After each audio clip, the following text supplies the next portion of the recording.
E, Anete, vou te fazer co-host também, só no caso de a internet aqui de casa, né? Se acontecer algum problema, nós continuamos sem. Tá ótimo? Bom dia a todos. Um prazer imenso estar com vocês aqui no EMEP. Começamos com a lexicografia didática digital e fraseologia com a professora Maria Eugênia Olímpio de Oliveira Silva, que é especialista em linguística aplicada, e suas principais linhas de pesquisa são fraseologia, fraseografia e ensino de língua estrangeira. Como resultado do seu trabalho de pesquisa, publicou o livro Fraseografia Teórica e Prática, que desde a sua publicação até muito recentemente foi a única monografia da especialidade para o espanhol. Como colaboradora externa, faz parte de grupos de pesquisa no Brasil e na Espanha, na Universidade de Alcalá, onde trabalha como professora titular de Linguística Geral. Nós vamos ter 4 apresentações, 20 minutos para cada apresentador e abrimos 20 minutos para perguntas no final. Por gentileza, coloquem as perguntas de vocês no chat. Eu e a professora Anete vamos recolher essas perguntas e, ao final, então, nossas palestrantes vão responder. Professora Maria Eugênia.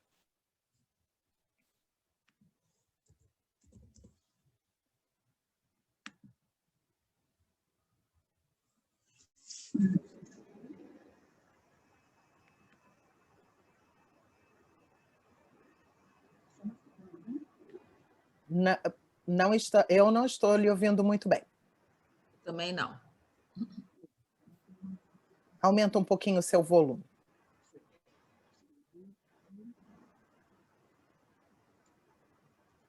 Nós conseguimos ver sua tela, sem problema algum, o volume é que não está bom.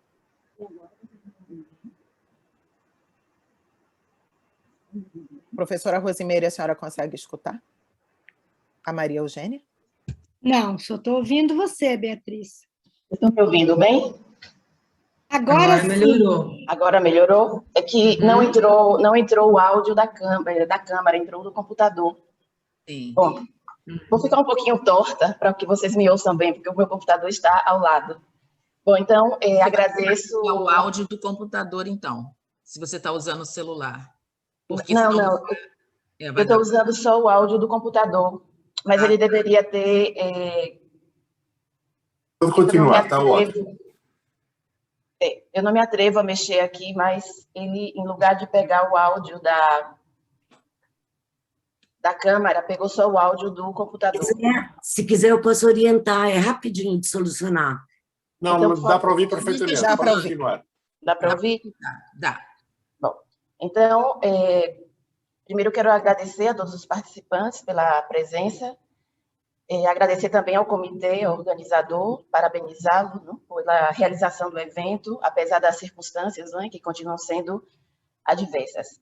Como podem ver, eu vou falar sobre a relação entre lexicografia didática e digital e fraseologia, e, como verão também, minha fala, de alguma maneira, serve de introdução à segunda comunicação, que será apresentada pela doutora Adriane Orenha, já que o dicionário que ela vai apresentar é um modelo de dicionário que se inserta no âmbito da lexicografia digital.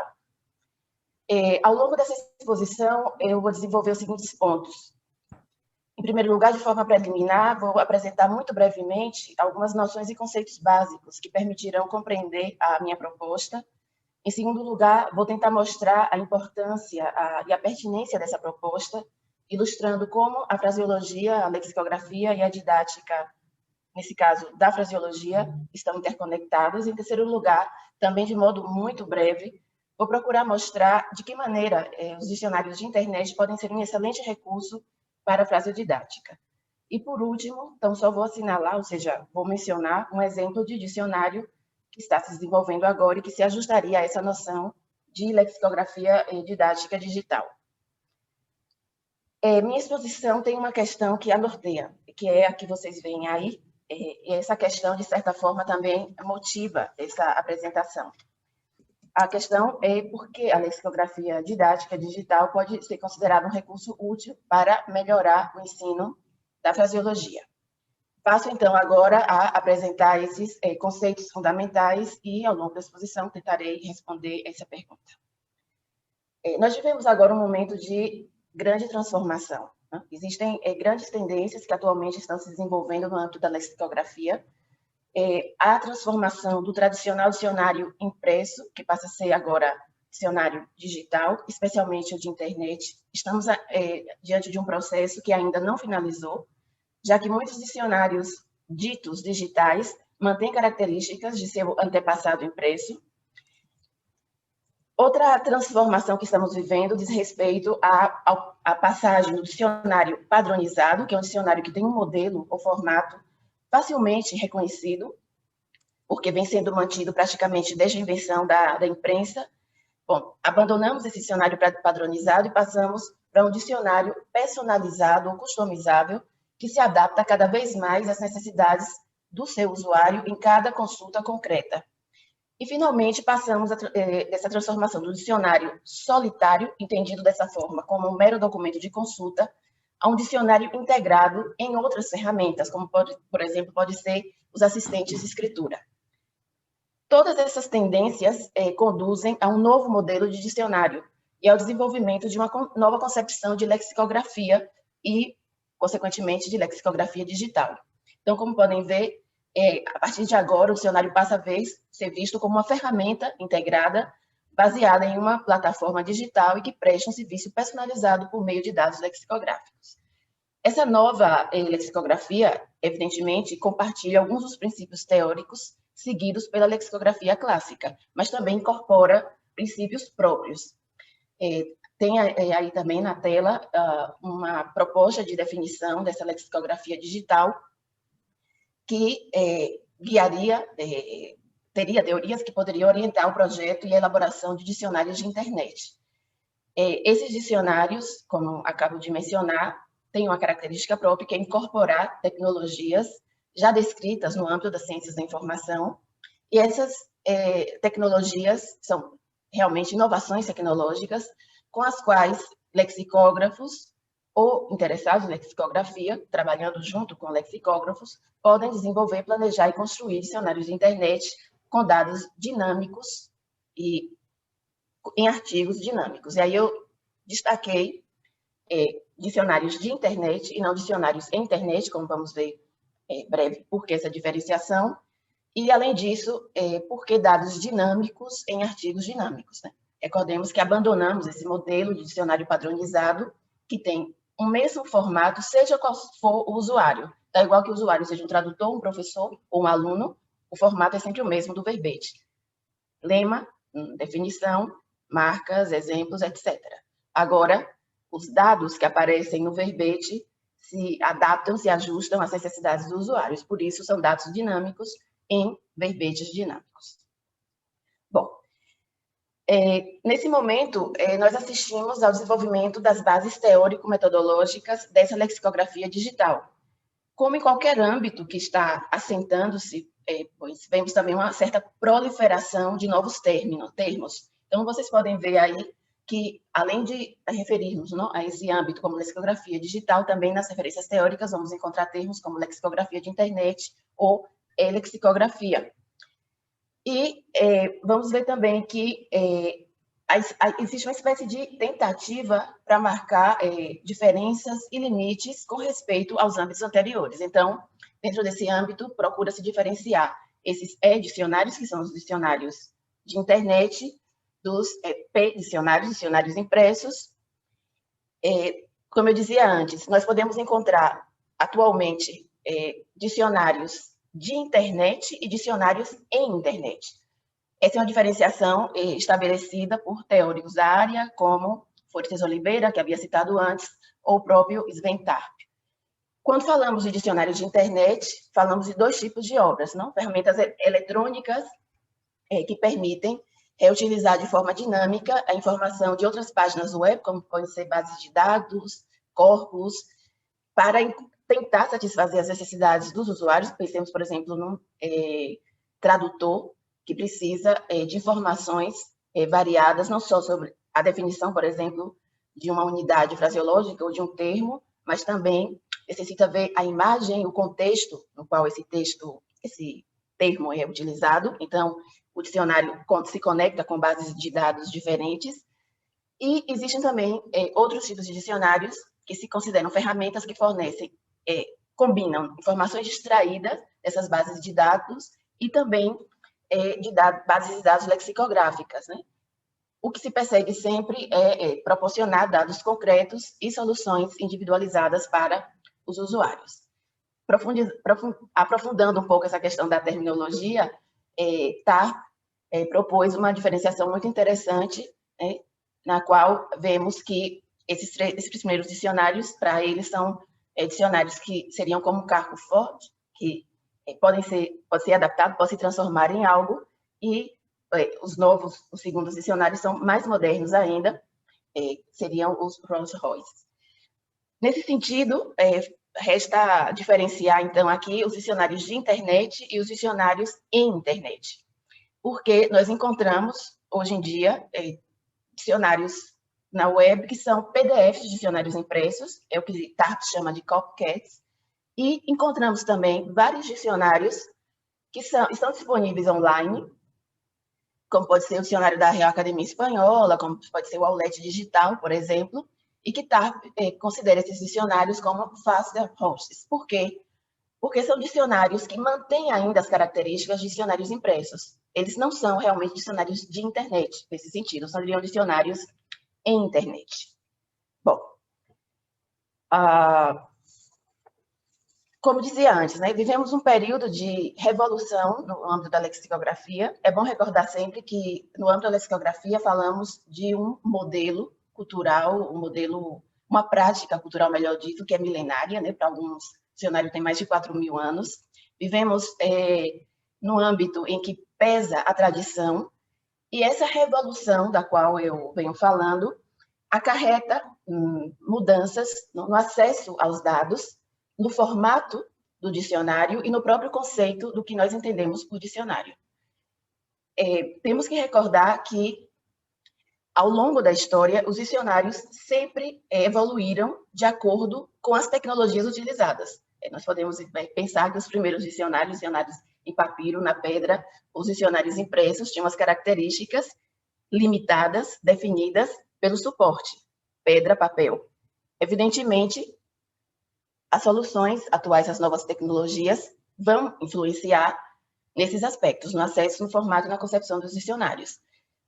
Falamos de tecnologias nesse sentido disruptivas, porque, como dizia antes, nós vamos combinar os dados lexicográficos com ferramentas, serviços e plataformas de alta tecnologia. De uma forma geral, busca-se desenvolver dicionários adaptados aos atuais hábitos de consulta da grande maioria dos aprendizes do século XXI. Os hábitos de busca de informação atuais, né, que todos os nossos alunos têm, junto com as destrezas digitais dos potenciais usuários, estabelecem a necessidade de encontrar uma resposta rápida e eficaz para uma consulta determinada, graças não só à generalização da internet, mas também dos diferentes tipos de dispositivos portáteis conectados com a rede. Então, diante dessa realidade, os dicionários precisam mudar para atender ao perfil desses usuários.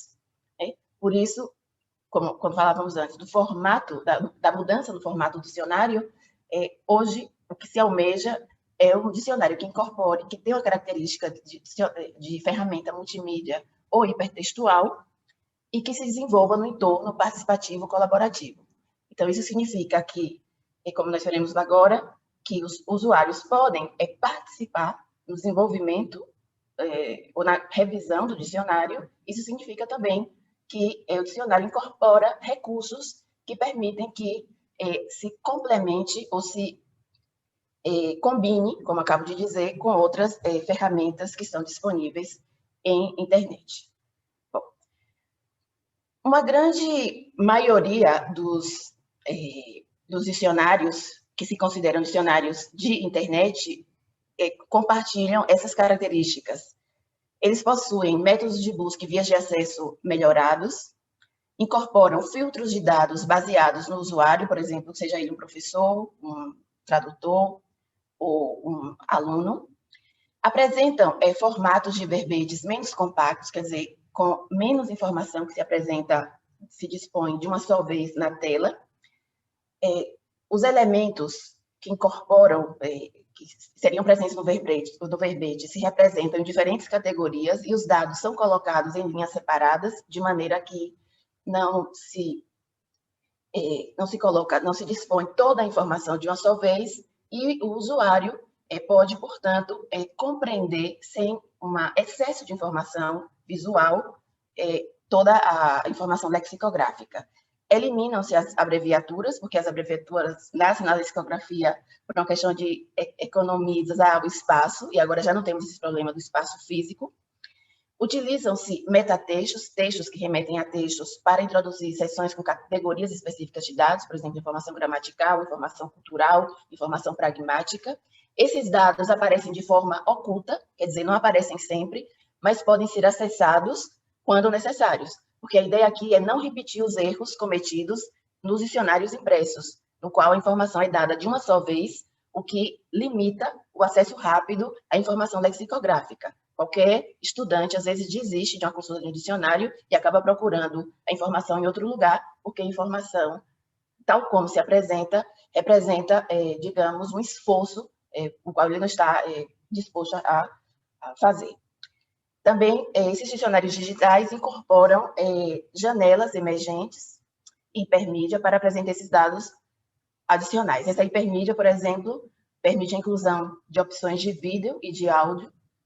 Tudo isso se plasma, se materializa em novas formas de enlaces internos dentro do dicionário e enlaces externos, como eu tinha dito antes, com corpus, com Wikipédia, com recursos variados. Dentro dessa perspectiva, esses dicionários digitais promovem a interação entre lexicógrafo e usuários. Agora mesmo tem dicionários do croato, sendo desenvolvido na Croácia e na Eslovênia, nos quais os lexicógrafos estão trabalhando com os usuários para revisar a qualidade dos exemplos, das definições, e, graças aos recursos tecnológicos, esses dicionários são atualizados de forma contínua. Bom, depois dessa muito breve e rápida introdução sobre quais são as inovações e as características da lexicografia digital, eu gostaria de recordar que uma grande maioria dos dicionários digitais que estão sendo feitos agora são dicionários terminológicos, né? Estão centrados em um âmbito da especialidade e vão dirigidos a tradutores. Mas existe também um grande interesse e há propostas em andamento de dicionários de aprendizagem, sobretudo dicionários bilíngues. E isso é assim porque todos somos conscientes de que o dicionário é um acompanhante, digamos assim, tanto do aluno como do professor, ao longo do processo de ensino e aprendizagem. E nós sabemos também que, ao longo desse processo, alunos e professores demandam necessidades distintas e, portanto, essas necessidades deveriam ser atendidas de forma adequada por essa nova lexicografia didática digital. Bom, dito isso, é hora de passarmos ao segundo campo ou âmbito do qual nos ocupamos nessa apresentação. E dado que estamos ante um campo muito complexo, me parece necessário precisar o conceito de fraseologia com o qual eu trabalho. Como vem aqui, trabalho com a ideia de que a fraseologia é uma disciplina linguística que tem por objetivo o estudo de certos fenômenos léxicos, que são as unidades fraseológicas. As unidades fraseológicas, desde minha perspectiva, são unidades léxicas formadas por mais de 2 palavras gráficas, no seu limite inferior, e que o limite superior seria a oração, uma oração composta, digamos assim. Essas unidades se caracterizam pela frequência de uso, por sua coaparição, né, dos elementos que a compõem, integrantes, por sua institucionalização, entendida em termos de fixação e especialização semântica, porque se tratam de elementos idiomáticos, mas que também podem sofrer variação, né, variação com o uso, uma variação que já está prevista pela norma de cada língua. Todas essas características que acabo de enunciar, elas se manifestam em diferentes graus. Estamos ante unidades que estão presentes em todas as línguas estudadas até hoje. Dessa forma, nós podemos entender que qualquer pessoa que estude um idioma estrangeiro terá necessidade de aprender e utilizar essas unidades, simplesmente pelo fato de que essas unidades existem na sua língua, né? Independentemente de que, desde um ponto de vista teórico, consideremos que essas unidades estão mais ou menos presentes na língua escrita ou na língua oral, sejam mais ou menos importantes para a comunicação. Eu acho que nós devemos partir do fato que nós, como falantes de uma língua materna, utilizamos essas unidades para nos comunicar. De que unidades falamos? Falamos de unidades muito variadas. Professora, desculpa interromper, 5 minutos. Certo, desde fórmulas, refrão, colocações ou locuções. Agora, nós poderíamos nos perguntar, de que maneira podemos relacionar a fraseologia e a lexicografia digital? Bom, de maneira muito concreta, porque os dicionários sempre aparecem mencionados em textos sobre didática de ensino de língua estrangeira e, sobretudo, ensino de fraseologia. É um recurso metodológico empregado pelos docentes, é um recurso de aprendizagem utilizado pelos alunos e é um material de consulta que os professores usam para preparar materiais, aulas ou provas. Mas aqui nós temos um problema, um dilema, uma batata quente. Por quê? Qual é esse problema? Primeiro, os professores de língua não têm, quase sempre, conhecimento fraseológico suficiente. Em segundo lugar, esse componente fraseológico recebe uma atenção inadequada ou insatisfatória em qualquer currículo ou em programação didática. A isso se une o fato de que também muitos professores de língua não têm uma formação lexicográfica apropriada e, o que aparece destacado no final, o tratamento lexicográfico dispensado às unidades fraseológicas é bastante criticável. Eu tive a oportunidade de revisar diferentes dicionários monolíngues e bilíngues e de constatar que existe uma falta de compasso entre a teoria e a prática fraseográfica, de maneira que todos esses elementos que aparecem listados aí são elementos criticáveis. Nós encontramos problemas desde o processo de seleção das unidades fraseológicas até o último ponto, o tratamento dos fraseologismos na parte introdutória dos dicionários. Então, isso nos leva à pergunta inicial. Como a lexicografia didática, ou por que a lexicografia didática digital pode ser um recurso útil para melhorar o ensino da fraseologia? A resposta seria esta, porque pode ajudar a resolver algum desses problemas relacionados com a seleção, com a guia de uso, com a marcação, e, portanto, se soluciona esses problemas, essas obras podem funcionar como recursos didáticos mais fiáveis. Evidentemente, não pode resolver todos os problemas, poderia, digamos, contribuir na resolução desses dois problemas que aparecem assinalados aqui. Só a título de exemplo, com o uso de janelas emergentes, por exemplo, nós podemos apresentar informação de caráter pragmático ou cultural sobre as unidades, que são fatores essenciais que não aparecem nos dicionários impressos por conta da falta de espaço. Com a aparição dos verbetes de forma menos compacta, a gente não bombardeia o aluno com tanta informação, senão que a gente fornece informação de acordo com a demanda do aluno. Com a inclusão de áudios e vídeos, nós podemos ilustrar o uso real dessas unidades. E com a guia de usos funcionais, que podem estar dirigidas tanto aos professores como aos alunos, nós podemos dar uma aula de fraseologia, digamos assim, sem ser técnicos, sem ser teóricos, senão aproximando a fraseologia ao nível de conhecimento que tem professores e alunos. Os professores e alunos não são especialistas em fraseologia. Quizás, talvez, esse seja o grande problema que nós encontramos hoje em dia nas propostas didáticas dirigidas ao ensino da fraseologia, porque nós pensamos que os professores são especialistas em fraseologia, quando, na verdade, eles não são. E já para finalizar, nós temos aqui também, perdão que me adiantado, vem aí, se tomamos só uma das características inovadoras dessa lexicografia didática digital, só uma delas, vejam só as melhoras que nós vamos encontrar no tratamento lexicográfico da fraseologia. Né? Um dos grandes problemas que nós temos ao procurar unidade fraseológica no dicionário é localizar essa unidade, dado que é uma unidade pluriverbal, o lema está composto por várias palavras, nós não sabemos qual é a palavra-chave e não sabemos como localizá-la. Graças a esses métodos de busca e vias de acesso melhorados, nós temos a possibilidade de encontrar unidades a partir de diferentes parâmetros de busca, como podem ver aí. Se tiver tempo, eu posso voltar depois sobre este exemplo. E já para concluir, a questão estamos ante um final feliz, quer dizer, o tempo dirá. Nós agora estamos vivendo uma transformação da lexicografia digital tem uma cita, não é, de Tarp, que ele diz que é difícil prever o que vai ocorrer exatamente, porque a gente está vivendo uma mudança contínua, com a inclusão sempre de surpreendentes tecnologias e constantemente as regras do jogo vão se transformando. Então, nós não sabemos exatamente o que vai acontecer, mas somos conscientes de que, como ocorreu ao longo da história, quando o papel mudou o formato do dicionário, e agora também as novas tecnologias estão mudando o formato do dicionário, né? Então, o que minha colega, a professora a doutora Adriane Orenha, vai apresentar agora se insere no projeto dirigido por ela, uma metodologia e um modelo fraseográfico para uma plataforma de dicionário multilingüe de colocações online baseado em corpos. É um exemplo de dicionário digital que tenta cumprir com uma das coisas que se pede aos dicionários eletrônicos, que é cobrir as carências que possuem os dicionários em formato papel. Até aqui minha apresentação, obrigada pela atenção. Muito obrigada, professora Maria Eugênia. Conosco agora a professora Adriane Orenha Otaiano, ela é docente e pesquisadora, junto ao Departamento de Letras Modernas, área de língua inglesa da Universidade Júlio de Mesquita Filho, Unesp, desde 2010. Atua na pós-graduação em Estudos Linguísticos da Unesp e Bilce, nas linhas de pesquisa e estudos da tradução e pedagogia do léxico e da tradução a partir de corpora.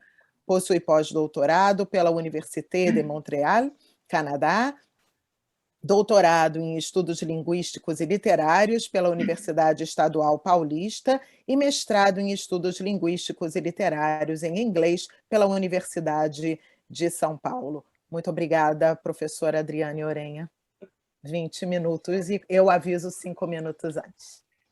Tá, eu vou marcar aqui também para ajudar. Então, bom dia a todos, agradeço a presença de todos nesse primeiro dia do EMEP. Eu vou compartilhar aqui. Acho que vocês já estão vendo a tela, né? Está dando para ver? Então, hoje, como a Maria Eugênia disse, né, nós esquematizamos realmente a sequência da mesa, nesse sentido mesmo de que a professora Maria Eugênia iniciasse uma discussão teórica, né, da fraseografia, baseada em corpos ou digital, e agora eu vou focar em um dos dicionários, né, que nós estamos compilando, que é o Dicionário Online de Colocações do Português do Brasil. Então, tratar um pouco sobre a sua relevância, o uso e aplicações no ensino de português como língua estrangeira. Então, gostaria de fazer um agradecimento à FAPESP pelo financiamento do projeto e à coordenação e comissão organizadora do EMEP, que sempre se empenham em em realizar um congresso com muito sucesso, né?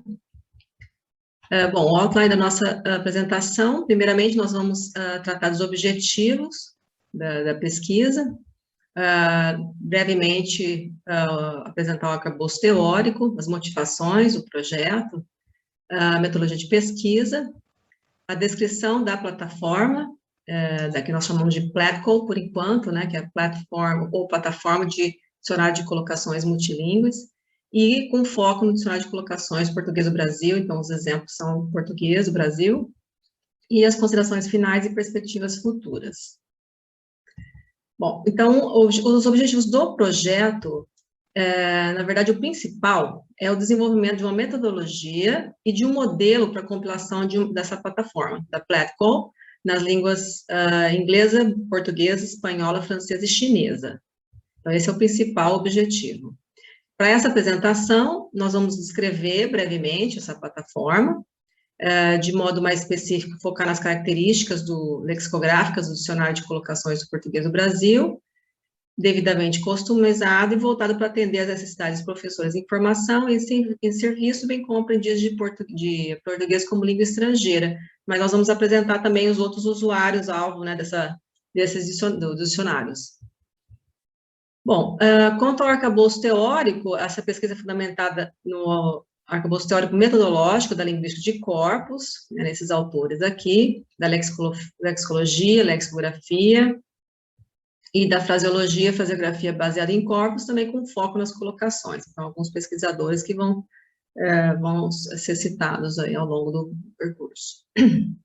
Então, eu vou apresentar brevemente o que nós entendemos sobre colocações, embora agora, esse segundo semestre, nós vamos fazer mais uma discussão para definir realmente qual será a definição que o grupo vai adotar sobre colocações. Então, um exemplo aqui, nós temos a base aqui, acesso, né? Então, nós temos acesso restrito a uma colocação adjetiva. Então, as colocações, elas são combinações recorrentes, são convencionalizadas na língua, elas são ubíquas, ou seja, as colocações estão em todos os textos que encontramos, né, seja de língua geral, porque a proposta do dicionário é para a língua geral, mas nós também temos colocações especializadas, criativas, né, no âmbito metafóricas, né, no âmbito da literatura, por exemplo. Elas são lexicalmente ou sintaticamente fixas até certo grau, elas podem ter um alcance colocacional mais ou menos restrito, né, nós vamos depois dar exemplos de colocações um pouco mais restritas. Elas são específicas de uma língua, de uma cultura, e a colocabilidade de seus elementos pode variar significativamente de uma língua para outra. É essa a dificuldade, né? Então, pensando nos aprendizes de línguas estrangeiras, eles compreendem facilmente as colocações, mas ao produzir, né, quando tem que utilizá-las, eles acham que pode transferir, né, as colocações da sua língua mãe para a língua estrangeira, e na verdade não é assim, né? Então, por isso que a gente já diz que tem que haver um trabalho de desenvolvimento da competência colocacional desses aprendizes, para que eles também possam mais facilmente atingir a fluência nessa língua. Então, o desenvolvimento da competência colocacional está intrinsecamente relacionado ao desenvolvimento da fluência naquela língua também, né? Obviamente, de unidades fraseológicas de modo geral, mas aqui com foco nas colocações. Em relação à taxonomia, nós vamos trabalhar com todas as colocações dos dicionários, porque todas elas geram dificuldades, principalmente as adverbiais, né, do português, quando você quer falar, por exemplo, em inglês, eles são muito específicos, então, muitas vezes, ele acha que pode usar qualquer advérbio com um verbo ou adjetivo, e, na verdade, não é bem assim, e há advérbios muito específicos que ele pode usar para deixar, inclusive, seu texto mais preciso e, em outros momentos, mais criativo, né, para produzir um texto com maior criatividade. Então, nós temos as verbais, formadas por um verbo e substantivo, nós chamamos de base, né, segundo a terminologia de propósito de Hausmann, no sentido de que, geralmente, é aquela palavra que o usuário ou que o aprendiz sabe. Então, ele sabe, por exemplo, dizer o que é um relatório, mas ele fala, bom, e como é que eu posso falar isso na língua estrangeira, submeter um relatório, né? Se eu pensar, por exemplo, no par inglês, português e inglês, por exemplo, né? Substantivo, verbo, preposição, substantivo. Então, essa taxonomia do português, as outras línguas você vai ter uma pequena variação, né? No inglês você tem, por exemplo, verbo, além de verbo, preposição, substantivo, você tem verbo, partícula adverbial, no caso os phrasal verbs, mais advérbio, mais substantivo, né? As nominais, substantivo, preposição, substantivo, adjetivas. Em português nós temos, né, as duas ordens aí, substantivo, adjetivo posposto, ou anteposto ao substantivo, e as adverbiais, que são as complicadinhas para os estrangeiros, né? Advérbio, adjetivo, adjetivo, advérbio, ou verbo, advérbio. Bom, motivações, primeiramente, como eu já mencionei, né, vários pesquisadores apontam a relevância das colocações no processo de aprendizagem de uma língua estrangeira e também na tradução. Embora a proposta também seja que os dicionários sejam utilizados como monolíngues, se você escolher uma língua só, porque nós também precisamos, muitas vezes, de um dicionário de colocações na nossa própria língua, né, ao escrever, quantas vezes fala, será que eu posso falar isso na minha própria língua, né, então, ele também é importante inclusive para variar o discurso.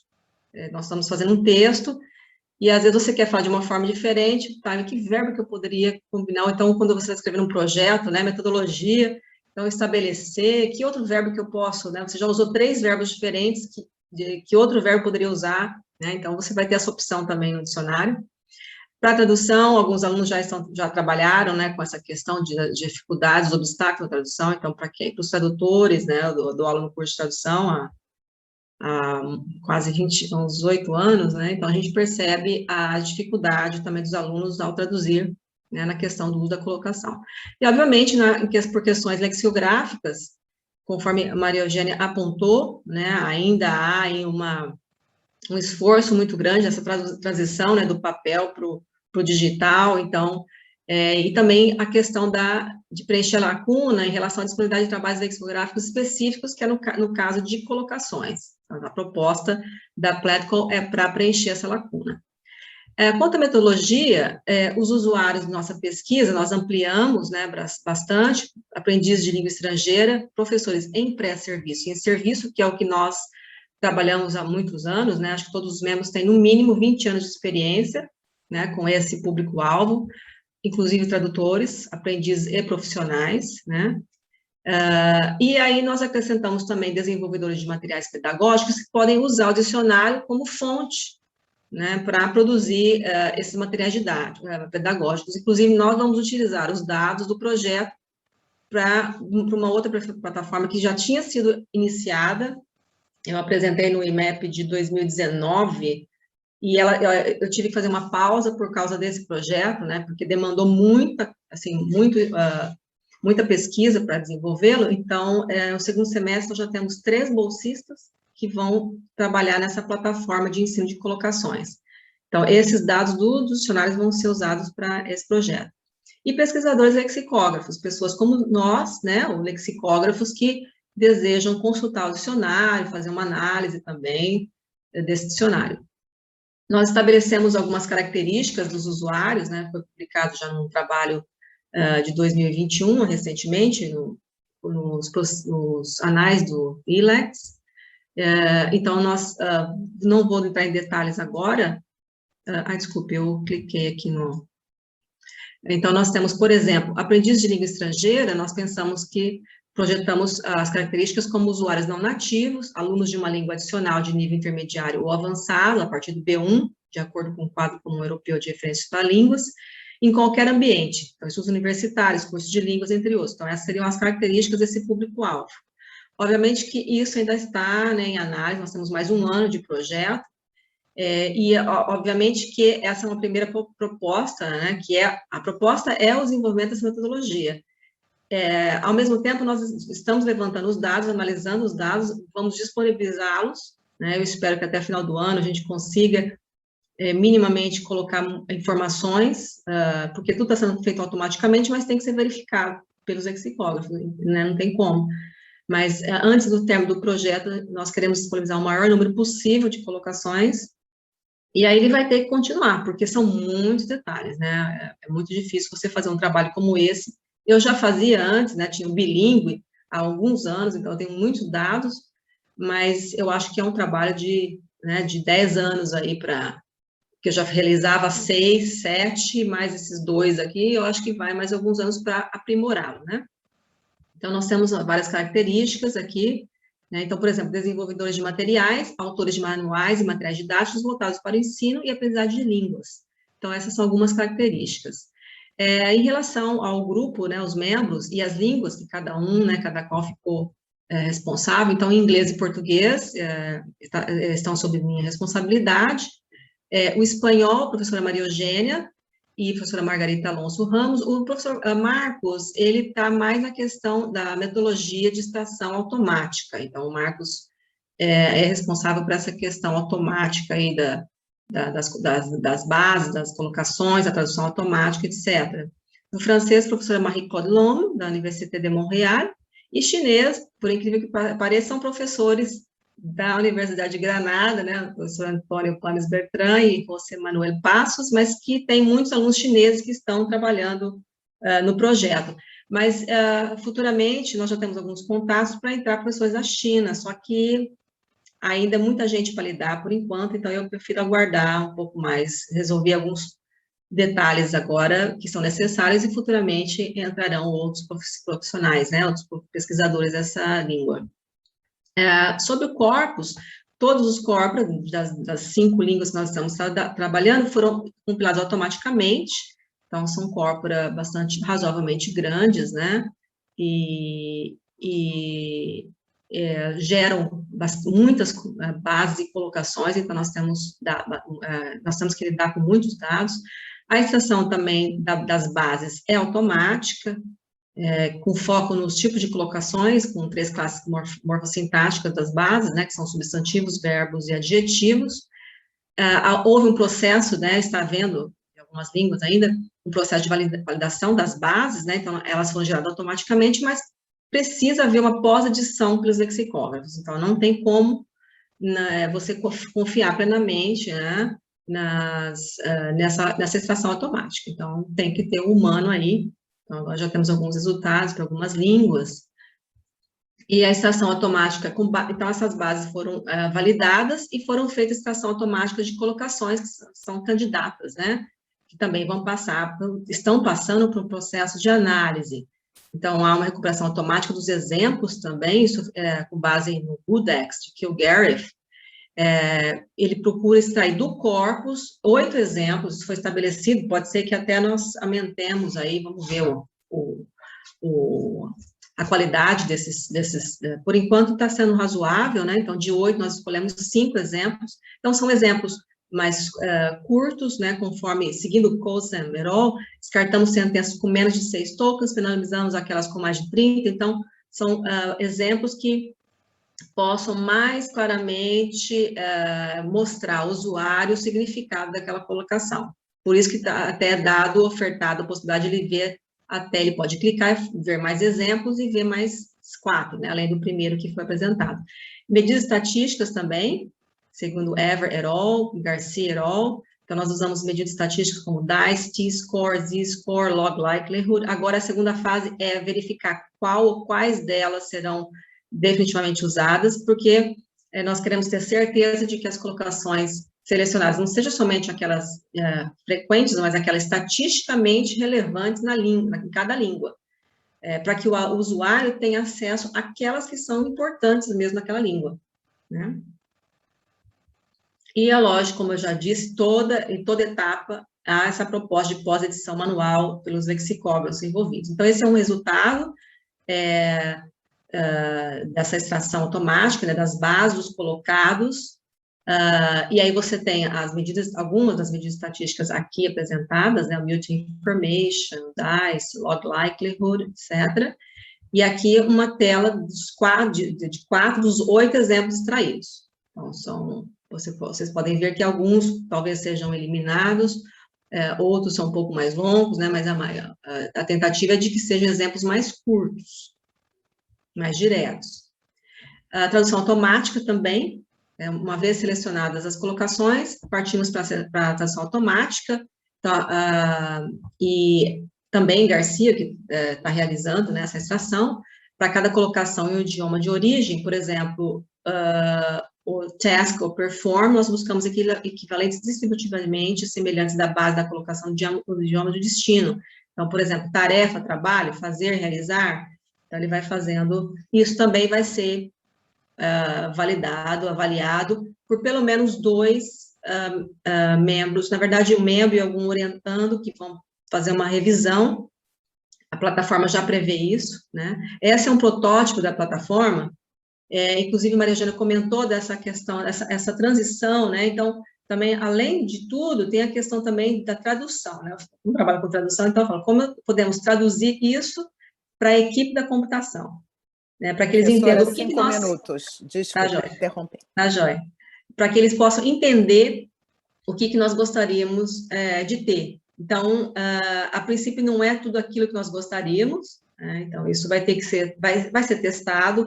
Agora, no segundo semestre do software, a parte da revisão também, as informações vão ser inseridas automaticamente, e vai começar o início da revisão, e vamos começar a analisar se realmente nós temos o que queremos. Então, acredito que não ainda, mas, então, o consulente pode buscar pela palavra, pela base ou pelo colocado. Então, o sistema vai dar um jeito de gerar as entradas com aquelas colocações que ele deseja, né? Com aquele que tem aquele colocado ou aquela base que ele deseja. Ele pode escolher, por exemplo, se ele digita acesso, não, então access em inglês, né? Pode ser um substantivo, access, né? O verbo, mas a grafia é a mesma, então ele pode esticar, ele quer só o verbo, ou os dois, ou só um, e a língua que ele quer. Daí, se ele seleciona, por exemplo, só em inglês, ele vai ter um dicionário monolíngue, e ele pode selecionar depois outras línguas. Então, o sistema vai buscar a questão da equivalência, né, da correspondência entre as línguas. Então, vai ter o verbete, classe gramatical, a frequência, a definição de cada verbete, né, para que as colocações sejam inseridas nessa definição. Então, são várias definições, eu vou dar um exemplo, e as colocações vão sendo inseridas conforme a definição, a relação dessa colocação com aquela definição do verbete. Então, vai ser apresentado a estrutura sintática, sim, a taxonomia, se o consulente assim desejar, né, porque nem tudo vai ser exibido, ele vai escolher o que ele quer que seja exibido, para não poluir muito a página. Claro que eu, por exemplo, nós, pesquisadores, gostamos de muitas informações para analisar, mas o aluno não necessariamente. A exibição, em relação às colocações, elas podem ser exibidas por ordem alfabética, o consulente escolhe, por frequência, ou saliência, que é de acordo com a medida estatística. Quanto maior a medida estatística, ela vai aparecendo, né, nessa sequência aí que ele vai escolher. E os exemplos, como eu disse, ele vai apresentar um, mas ele pode selecionar mais. Então, essa aqui seria um protótipo básico, né? Então, ele tem acesso à estrutura básica, ele não precisa se registrar. Então, ele acessa o dicionário, ele tem essa estrutura básica. Eu vou chamar a atenção aqui nessa próxima tela, que é eu separei aqui para vocês conseguirem visualizar. Então, você tem, por exemplo, o verbete aqui, né, que é um substantivo, uma definição, e aqui você tem, nós temos o acesso, é verbo mais acesso. Então, eu tenho facilitar acesso, com um exemplo só, ele pode clicar aqui e ver mais 4 exemplos. Permitir acesso, então também tem outro exemplo aqui, então você vê que é acesso a informações, né? Então você tem facilitar acesso a todo tipo de informação, a dados pessoais, bloquear acesso, talvez a gente tenha que direito, né, ou não, né? Talvez, ou outra definição, ou então colocar aqui, porque tem bloquear acesso, que é o contrário, né? E aí você tem acesso mais adjetivo, então acesso restrito, acesso remoto. No segundo, acho que vocês estão vendo aqui, sim, é o que eu tinha um detalhe aqui. A segunda definição é meios para se chegar ao lugar. Então, você pode ver que tem bloquear acesso, mas é acesso ao local. Tá? Então, é a mesma colocação, mas ela está sob outra definição, né? E você tem também aqui os adjetivos, né, e o acesso restrito também. Então, acesso restrito aos camarins. O outro é acesso restrito a informações. Então, você tem também a mesma estrutura, colocações iguais, mas com sentidos diferentes. Aí, o próximo, por que não está indo? Tá. Aqui é mais um exemplo. Aqui você tem uma entrada, um verbete necessário, adjetivo, né? Então, você tem, geralmente, colocações adverbiais, absolutamente necessário. Então, essa é a estrutura básica ainda. E no próximo exemplo, ele vai ter que se registrar. Se ele quiser ter acesso a mais informações, ele pode. Então, aqui à sua direita, você tem mostrar frequência das colocações. Então, você tem, por exemplo, uma entrada como verbo, aumentar, ter a frequência desse verbete. Aí você tem a definição e tem, por exemplo, uma colocação adverbial, aumentar consideravelmente. Então, você tem uma frequência de 7.100 e pouco. Aí você tem, ele selecionou aqui que ele gostaria que mostrasse estatísticas das colocações e fosse T-score, mutual information e log dice. Então, ele tem aqui as estatísticas, porque ele pode ter uma noção dessa frequência de concorrência, né, da base com o colocado, né, em relação ao corpus. Então, isso é importante, mas é um menu que ele vai escolher, mas ele vai ter que se registrar, porque nós queremos ter informação de quem são esses usuários. Né, o que eles querem. Vamos concluir, por gentileza. Sim, senhorita. Então, aqui só, eu preciso de mais um minutinho só. Aqui é o caso de línguas, né? Ele pode escolher, bom, eu selecionei a entrada plan como substantivo e eu quis ver quais são as colocações correspondentes no português e no inglês. Então, eu tenho, por exemplo, develop plan, desenvolver plano, e em espanhol, desarrollar plan. E come up with a plan em inglês, né? Então, em português, propor plano e idear plano. Já vamos para as considerações finais, né? Então, como vocês podem ver, a Platco tem como objetivo ser amigável e baseado nas necessidades dos usuários.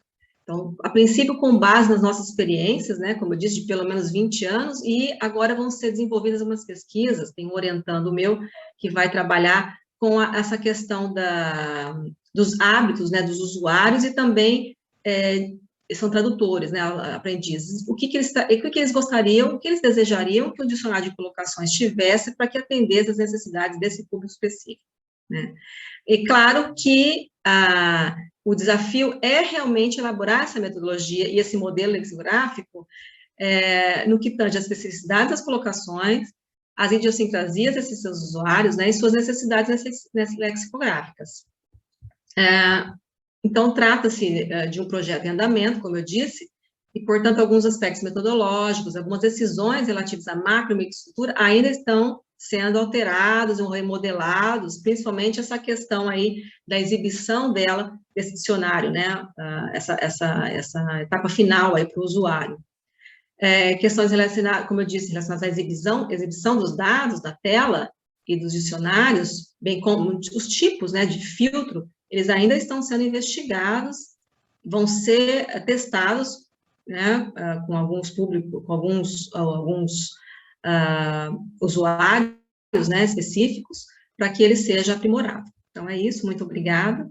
Qualquer dúvida, depois vocês me perguntem. Obrigada. Ou sugestões, agradeço também. Obrigada. Obrigada, professora Adriane. Agora, abrindo as portas do vocabulário da lusofonia para falantes de línguas próximas, com a professora Rosimeire Selma Monteiro Plantin, que é professora da Universidade Federal do Ceará, doutora em Linguística pela Universidade Federal de Santa Catarina e autora do primeiro manual de fraseologia dedicado ao ensino de língua materna publicado no Brasil. Muito obrigada, professora Rosimeire.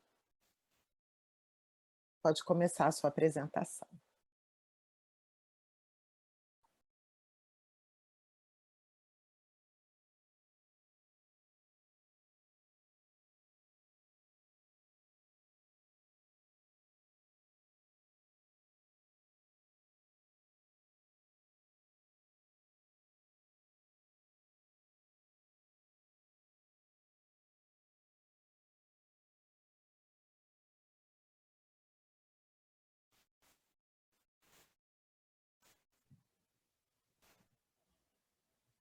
Ela está falando, Rosimeire? Não estou escutando, não. Não está saindo som. Desculpem. Boa tarde ou bom dia, dependendo de onde vocês estejam. Em primeiro lugar, eu gostaria de, sinceramente, agradecer a oportunidade de participar desse evento tão importante, infelizmente online, embora tenha suas vantagens também, porque assim é possível ver pessoas, entrar em contato com pessoas que talvez não pudessem se fazer presentes presencialmente, mas mesmo assim eu espero que muito em breve possamos fazê-lo presencialmente. O que eu trouxe hoje, nessa edição do EMEP, para discutir com vocês, um momentinho. Não está acontecendo como eu gostaria, só um instante. Eu botei na apresentação e ele...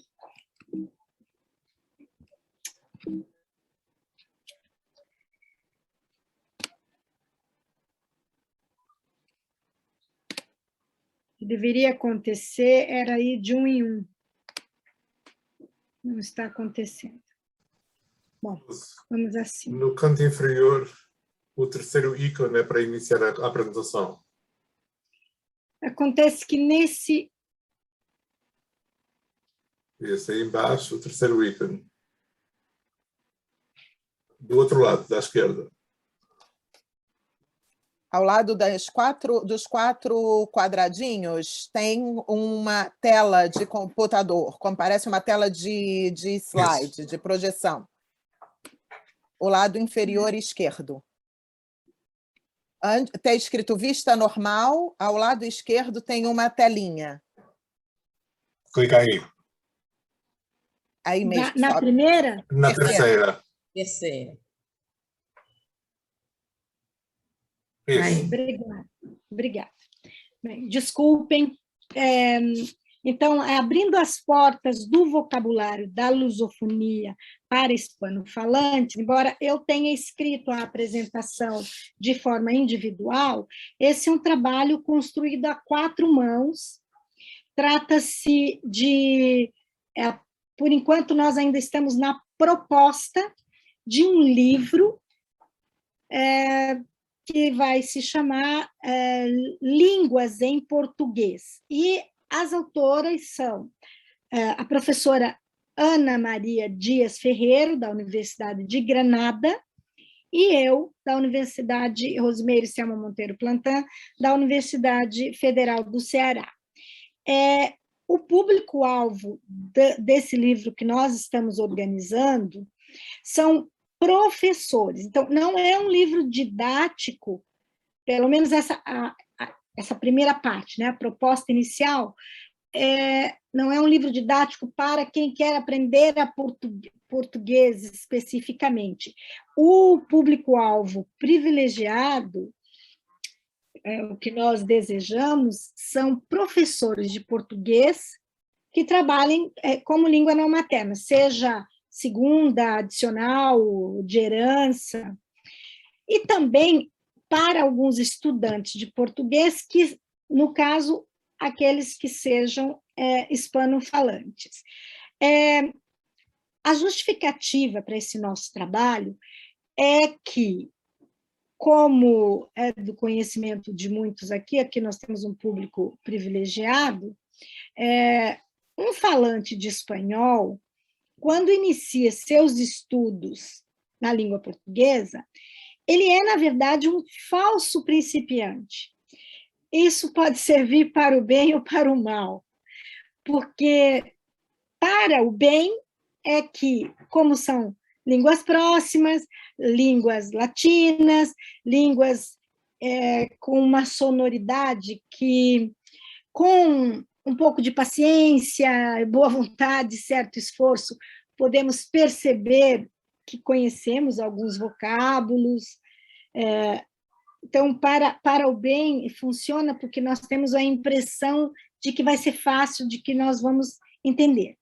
E para o mal, por outro lado, essa certa confiança faz com que, muitas vezes, os estudantes, tanto num senso quanto em outro, eles não ultrapassem, eles fiquem naquilo que nós classificamos como um nível limiar.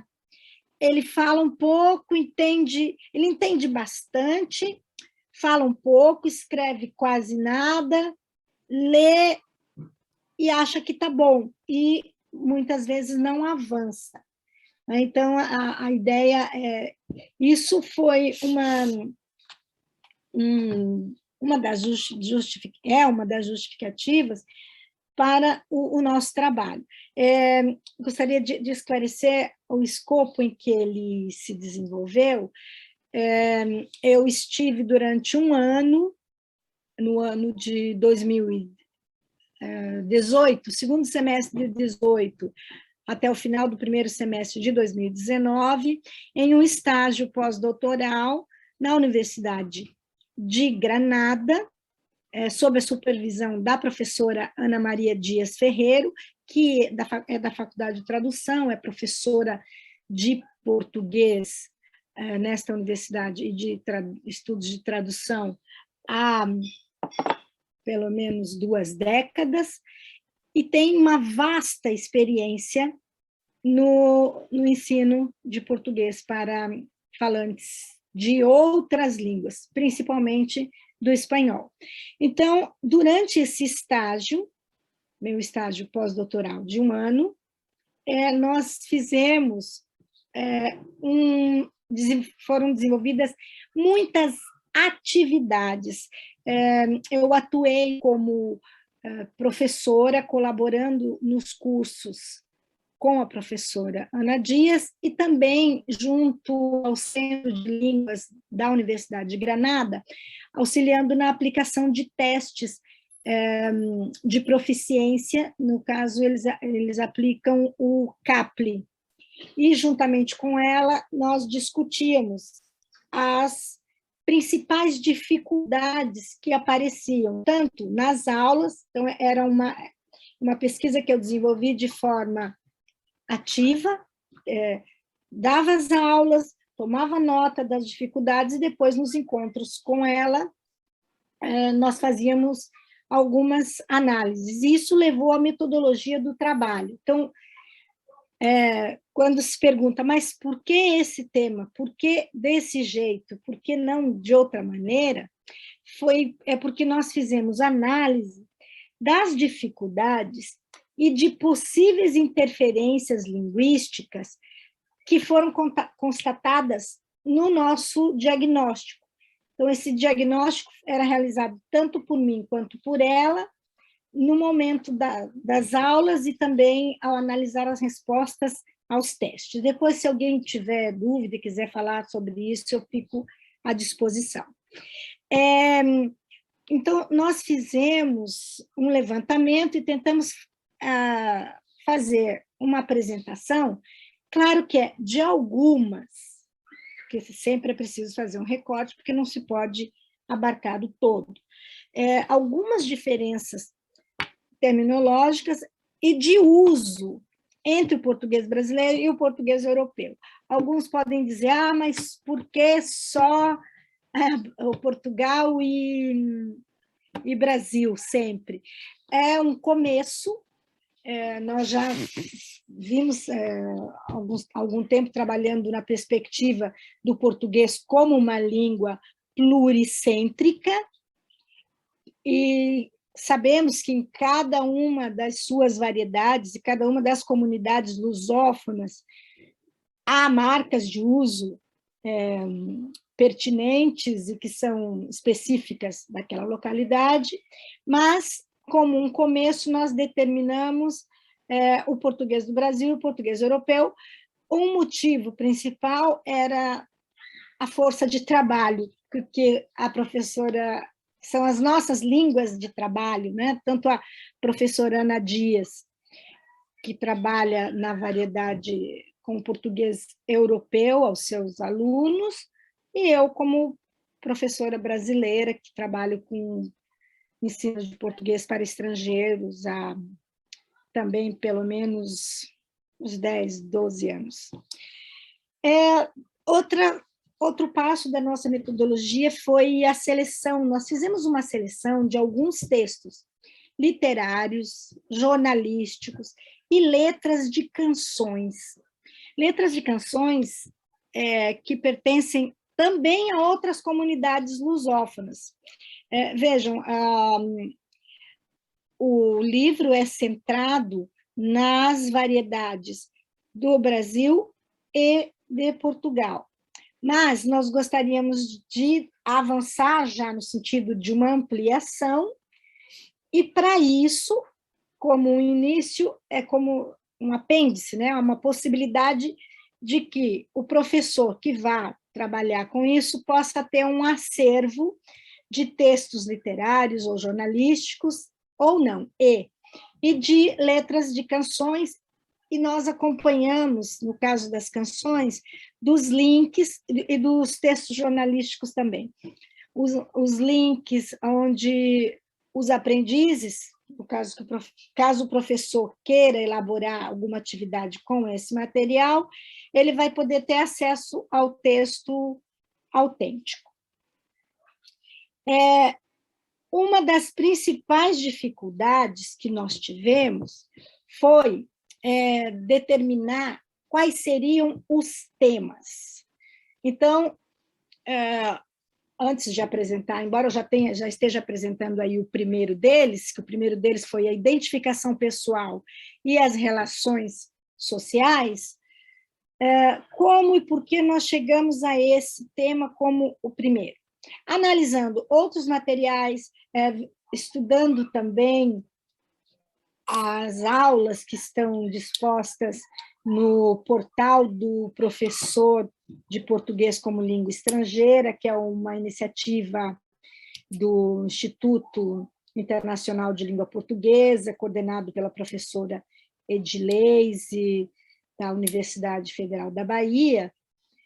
Nós analisamos e vimos que, em congruência com também o que nós encontramos no Quadro Comum Europeu de Referência para as Línguas e também no documento do Instituto Camões, que orienta o ensino, nós vimos que existem algumas unidades que sempre, alguns temas que sempre estão nas unidades dos livros didáticos. Então, nós colocamos uma sequência.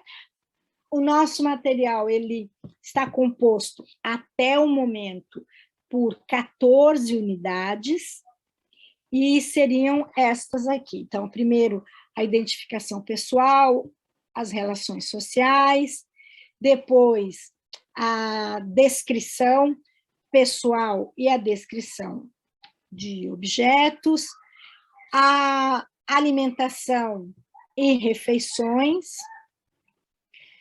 a localização temporal,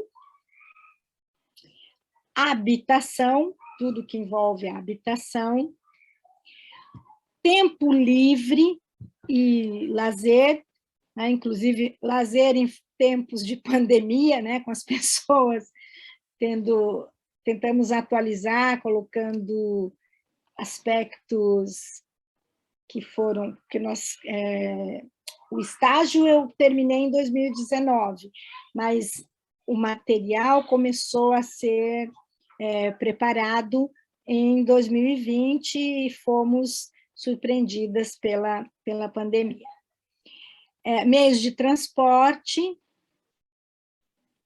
a localização no espaço, uma outra unidade, o país e a cidade, corpo humano e saúde, a escola e o ensino, entendendo aí o sistema de ensino, se são séries, se são anos, e como é o funcionamento, né, do sistema de ensino nas variedades que nós selecionamos, no Brasil e em Portugal. Professora, 5 minutos. Compras e economia, fauna, natureza, fauna e flora,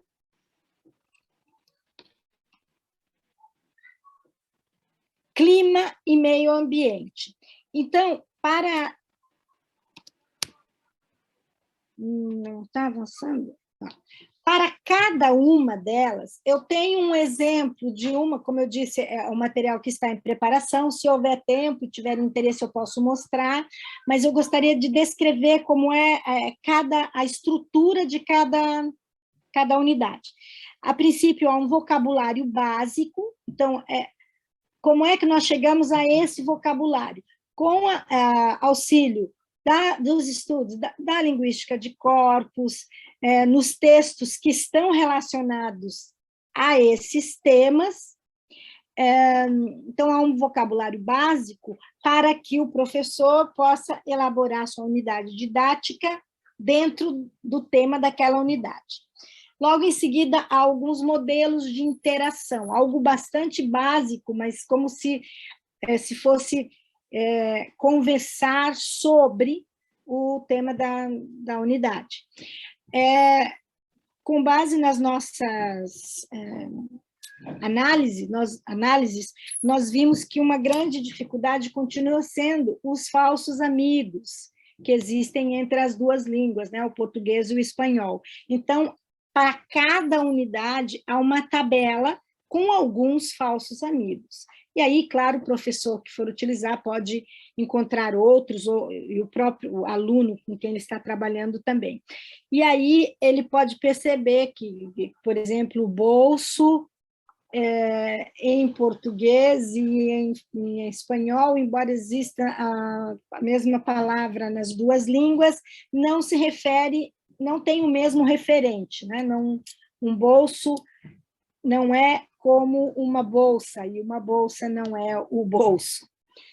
E logo em seguida, depois dessa tabela dos falsos amigos, nós temos aí o aprender lendo, que é uma mostra de alguns textos. Nós procuramos textos na íntegra, e não o texto como pretexto. Então, fomos buscar textos em que estivessem relacionados direta ou indiretamente com o tema da unidade, de autores, nesse caso, então, da lusofonia, para dar oportunidade aos alunos de lerem crônicas, anedotas, notícias de jornal, e logo depois o Aprender Cantando, que é a sessão dedicada no final de cada unidade, pelo menos entre 4 a 5, pelo menos 4 até 5 canções, então a letra da música, com a devida referência e o link.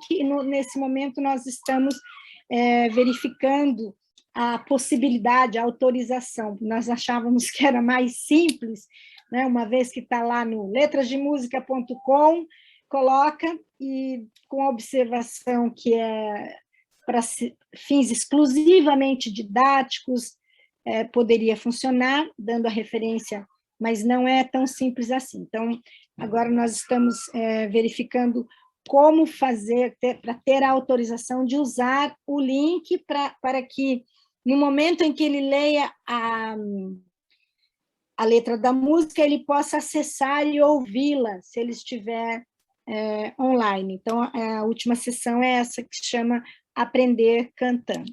Então, a estrutura é essa, e eu terminei a apresentação. Queria colocar o último. Aqui. Obrigada. Aqui está o meu e-mail, e eu espero que muito em breve, talvez no próximo EMEP, a gente já possa ter avançado com o material disponível. A ideia é que ele seja online, né, que ele seja digital, sem custos, que a gente possa disponibilizar para que os professores possam realmente utilizar, inclusive criticar, sugerir, elogiar e contribuir conosco. Muitíssimo obrigada. Muitíssimo obrigada, professora Rosemary. Como o professor Luiz falou, a gente está esperando isso em Harvard no próximo ano. Vamos estar torcendo para sua próxima apresentação. E agora, coleções paramiológicas no ensino de português de língua estrangeira, com a professora Maria João Marsalo, que tem doutoramento e agregação em linguística pela Universidade de Évora, é docente no Departamento de Linguística e Literaturas e diretora do programa de doutoramento em linguística na mesma universidade. É investigadora do Centro de Estudos em Letras, CEL-EU. Boa tarde a todos. Eu não estou conseguindo compartilhar a minha tela, penso que a Rose tem que tirar a dela. Ah, sim. Pronto, professora. Vamos ver se eu agora consigo. Agora sim. Agora ok. sim. Mas diz, o anfitrião desativou o compartilhamento da tela do participante, não sei.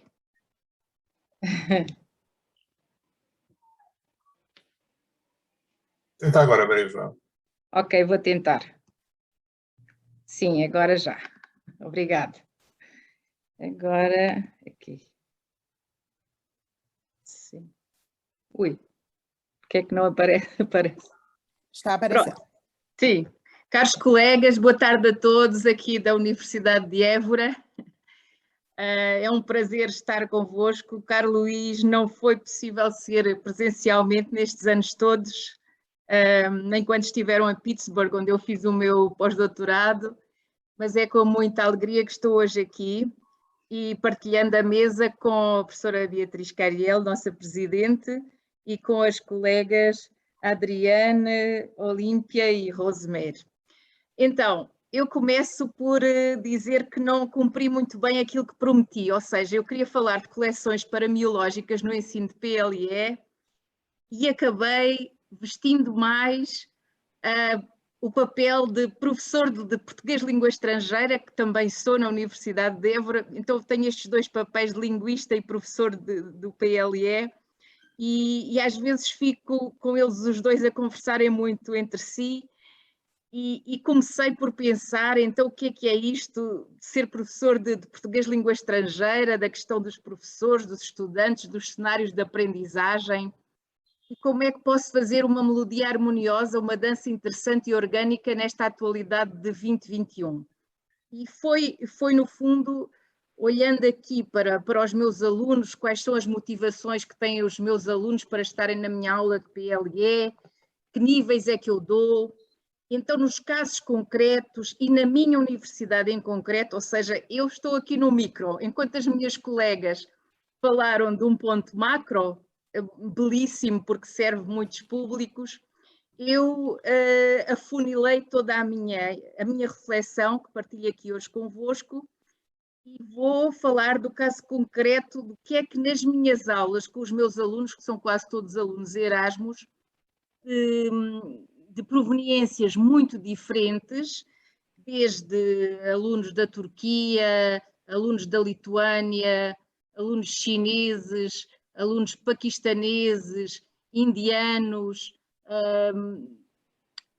polacos, espanhóis também, italianos, ou seja, eu, professora de PLE, na minha aula, tenho alunos de proveniências muito diferentes, portanto é um ponto de vista diferente deste de quem tem, por exemplo, alunos hispanofalantes. Claro que se tivermos muitos hispanofalantes, nós podemos fazer uma turma, mas a Universidade de Évora não é uma universidade muito grande e não tem assim tantos alunos. Então, eu aqui olhei para as questões da fraseologia e dos provérbios, como é que eu no fundo os uso e como é que eu como professor, e é no fundo de partilhar a minha experiência, como é que eu posso na aula de PLE usar a questão das unidades fraseológicas e dos provérbios ao serviço da minha aula de PLE.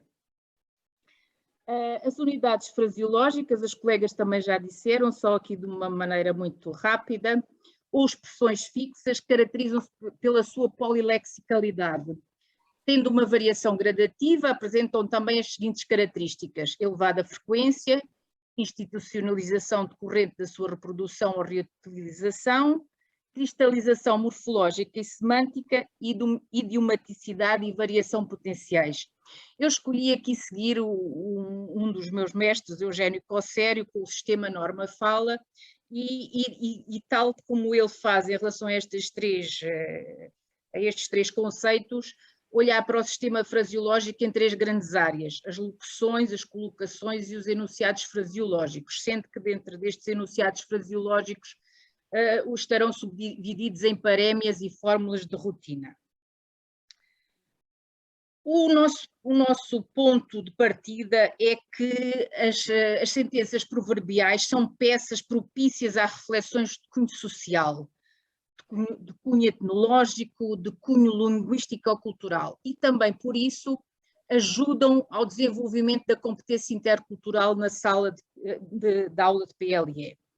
Entre as principais características dos provérbios, nós destacamos a transmissão de ensinamentos ou conselhos de forma independente, impessoal e atemporal, ou seja, sem que o locutor se queira comprometer, ele pode dizer: diz-se que água mole em pedra dura, tanto bate até que fura. Sim, certas vezes estas expressões, estes provérbios, são marginalizados no ensino da língua estrangeira. Podíamos até dizer que talvez até na própria língua materna, embora a professora Rosemary tenha feito uma obra crucial sobre as expressões fraseológicas, que ela chamou o patinho feio no ensino do português língua materna. Então diria eu que estas unidades fraseológicas e os provérbios e os dicionários de provérbios têm uma certa atemporalidade garantida pela possibilidade de atualização e adaptação do seu conteúdo semântico a diferentes situações comunicativas. Portanto, não as consideramos arcaicas, longe disso. Consideramos que os provérbios estão presentes em diferentes géneros, muitas vezes de forma desautomatizada, tais como em textos jornalísticos e publicitários, ou ainda de forma autónoma em reedição de frases feitas presentes nas redes sociais, principalmente como crítica a diferentes eventos contemporâneos. Usamos certas expressões, é verdade, mas não temos muitas vezes a ideia do que elas significam. E às vezes nem é necessário, porque os ditados ou termos populares que através dos anos permaneceram sempre iguais, significando exemplos morais, filosóficos e religiosos, continuam a poder ser usados. Tanto os provérbios como os ditados populares constituem uma parte importante de cada cultura, é isso que nós consideramos, e consequentemente serão de grande utilidade na aula de PLE. Eu aqui olhei para alguns exemplos, e claro que eu falo como portuguesa, falo do exemplo do português europeu, e a pesquisa que eu fiz é uma pesquisa que qualquer professor pode fazer. No fundo, não estou aqui, não usei aqui só nem dicionários escritos, nem dicionários na internet ou da internet, mas usei sites que no fundo falam da cultura portuguesa e que pegam nestas palavras como representativas, destes provérbios como representativos da cultura portuguesa. Por exemplo, este: não adianta chorar sobre leite derramado. Como é que isto pode ser explorado numa aula de PLE? E eu aqui faço algumas sugestões. A questão, eu falo também dos meus alunos, normalmente eu trabalho com os níveis iniciais. E aquilo que eu defendo é que mesmo no nível A1 é possível nós introduzirmos aspectos culturais, não podemos evitar, não podemos deixar de o fazer. E, portanto, aqui explorar didaticamente na aula de PLE, neste caso nível A1, no ensino universitário, o que é que eu farei, o que é que eu faço? Trato questões lexicais, portanto, alargamento de vocabulário, questões de tradução, quando os alunos são de diferentes países, como eu vos disse, é esse o caso das minhas aulas. Tento que eles façam a correspondência para a sua própria língua e tentem explicar uns aos outros como é que se faz sentido, se não faz, falar, por exemplo, de leite, se calhar na cultura chinesa, se calhar não faz, ou na cultura paquistanesa, não sei, faz sentido, por exemplo, se calhar na cultura polaca, mas, portanto, fazer aqui a tradução, ensinar-lhes a questão das situações de usos possíveis e, se quisermos e se acharmos que é possível e que temos espaço em sala de aula, podemos até desenhar, podemos usar outras formas de trabalhar a questão dos provérbios, como fazer uma teatralização para desenvolver as questões da oralidade. Ou seja, o que eu quero que os meus alunos façam com estes pedaços, com estas unidades fraseológicas, é que eles saibam construir e desconstruir, ou seja, também levando-os a criar eles próprios talvez novos provérbios que podem ser desconstruídos a partir do provérbio inicial. Quem não quer ser lobo não lhe vista a pele. Aqui há também lugar a falarmos de diferenças, porque há quem diga quem não quer ser lobo não lhe veste a pele, portanto, a alteração do tempo verbal e por aí adiante. Continuo com o mesmo modelo. Águas passadas não movem moinho. Mais uma vez, a questão do léxico, explicar que em Portugal os moinhos que moíam a farinha eram movidos pelas águas do rio, e toda aí há, digamos, a capacidade do professor em sala de aula explorar uma série de coisas, e aí depois pode colocar o aluno à procura de moinhos, à procura dos rios portugueses, não sei. As minhas aulas normalmente até têm alguma dificuldade em seguir o guião, porque depois as coisas começam, são como as cerejas, não é? As conversas começam umas a ir atrás das outras e nós acabamos por, quando fazemos estas aulas em torno dos provérbios, são aulas bastante ricas e que os levam a ter uma grande participação. Eu acho que os alunos gostam bastante.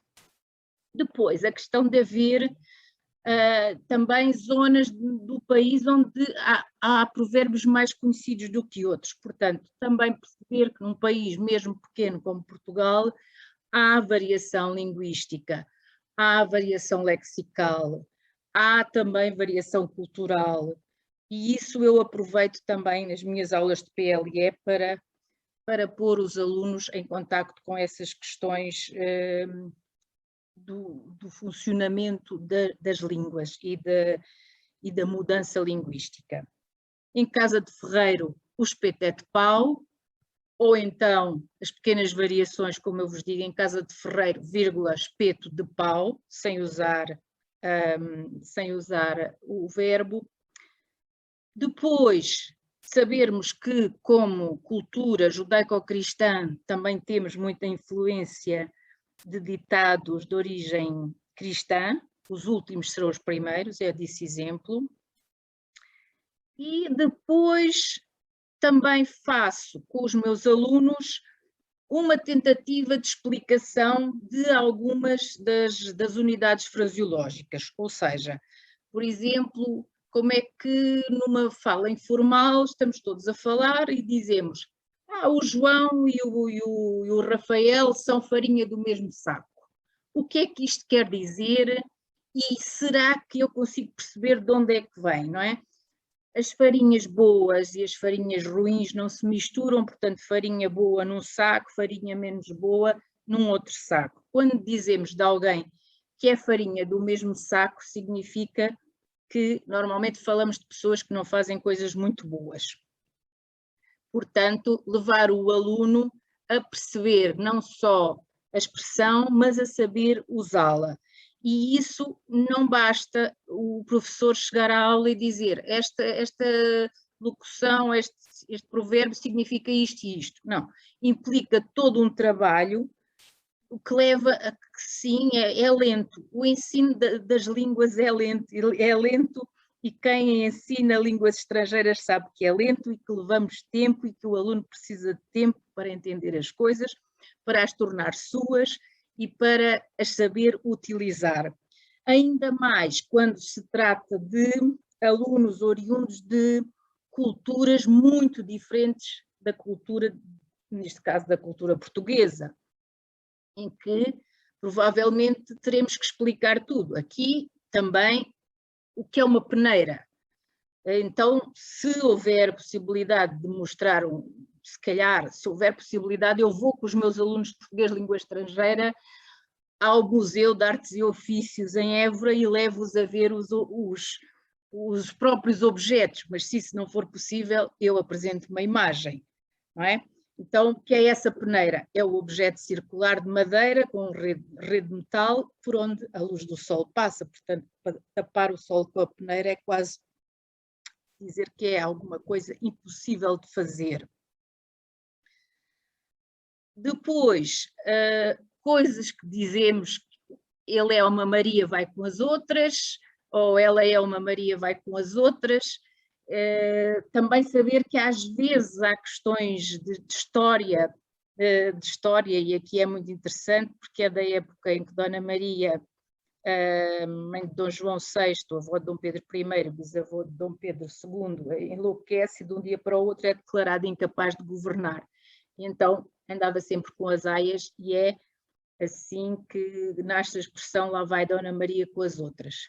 A ideia, hoje em dia, a maior parte dos falantes desconhece a origem da expressão e usa para dizer que é uma pessoa que não pensa muito bem naquilo que faz e faz por ver os outros fazerem.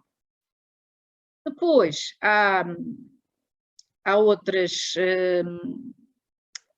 ditados muito mais óbvios, não é? Chorar lágrimas de crocodilo é um choro fingido, mas há aqui também uma questão biológica verdadeira, porque o crocodilo, quando está a deglutir as suas presas, acaba por chorar algumas lágrimas, por uma questão fisiológica. Professora, 5 minutos. 5 minutos, já estou acabando. Depois, também há aqui, nos aspectos culturais, tal como na questão da peneira ou dos moinhos de água, por exemplo, há outras expressões que mantêm já alguma longevidade. Por exemplo, este estar com a corda toda eu, que já sou antiga, não é? Tinha um bonequinho de corda, destes que se davam à corda, e quando o macaquinho batia as palmas, se ele estava com a corda toda, estava muito vigoroso a bater as palmas. Hoje, a publicidade recuperou, de certa maneira, isto, e então tem uns coelhinhos para anunciar as pilhas Duracell, ou seja, é preciso também que aqui a noção de cultura se estenda à cultura do cotidiano, não só no sentido cultura erudita e cultura popular, mas neste caso também uma cultura do cotidiano. E para mostrar que esta questão não é antiga, eu destaco uma publicidade recente da HBO, do canal HBO, que é uma campanha de 2021, toda feita com base em provérbios portugueses. Eu retirei isto, tem a data, 22 de maio, em que eles, para publicitarem séries, usam provérbios. Quem tudo quer, tudo perde. Penso que merece um estudo este tipo de escolhas de marketing, mas provam para nós linguistas, provam a vitalidade também das unidades fraseológicas. E pronto, que foi só uma partilha um pouco daquilo que se faz no PLE, na Universidade de Évora, que é no fundo a nossa divisa, neste estudo com longa experiência misturado. Estes são alguns dos meus alunos e termino dizendo que a fala é de todos os que a falam, portanto, se eu falo português, os meus alunos falam português, também são donos da língua. E muito obrigada a todos pela atenção. Muitíssimo obrigada, professora Maria João Marçalo. Agora nós vamos abrir para as perguntas, e eu já tenho uma pergunta da professora Anete Lobo. Com o uso do ensino à distância, muitos alunos tendem a ignorar os dicionários e acabam apelando para a tradução usando o Google Translate. Como os professores devem lidar com esse desafio e convencer os alunos da importância de se usar o dicionário e não o tradutor? Não sei se a professora Maria Eugênia gostaria de falar, ou a professora Adriane, ou as duas? Eu posso começar? A gente pode começar. Obrigada pela pergunta, é muito interessante e procedente. Eu acho que temos que trabalhar com a conscientização dos alunos, mostrando o que cada recurso pode oferecer, mostrando a diferença em sala de aula, apresentando o dicionário como um recurso de aprendizagem útil, mostrando que, como qualquer instrumento, qualquer recurso não é perfeito, tem defeitos e qualidades, mas eu acho que parte da conscientização, mostrar em sala de aula para que serve cada um deles, quer dizer, a resposta que nós podemos obter num tradutor é diferente da resposta que nós podemos encontrar no dicionário. Inclusive, podemos trabalhar com os erros e os problemas que os tradutores podem nos devolver, ou os dicionários também, que muitas vezes, acho que alguém comentou também, muitas vezes os dicionários em internet têm problemas, e eu acho que nós temos que trabalhar com o desenvolvimento da consciência dos alunos, não? Com relação aos aspectos positivos e às limitações desses recursos. E, sobretudo, a gente tem que focar nessa espécie de adestramento, né, de ilustrar o aluno para que utilizar cada recurso, né? Eles são diferentes e, portanto, oferecem respostas diferentes. Da minha parte, só para complementar que a Maria Eugênia falou, né, está corretíssimo, e como eu também trabalho com os aprendizes, né, de tradução, não tem como evitar isso, né? Inclusive, eu também faço uso e acompanhei, né, a evolução do Google Tradutor nos últimos 10 anos, talvez, né? Acho que se você comparar ele a 11, 12 anos atrás, ele era horrível, né? Ele fazia muitos erros, então, também graças à linguística de corpos, né, eles compilaram, né, tem corpora enormes que auxiliaram a tradução automática, Então, impulsionar esses bancos de dados enormes que ele tem. Então, hoje, o Google Tradutor está muito bom. Obviamente que nós sabemos que traz problemas, né? Também se para um usuário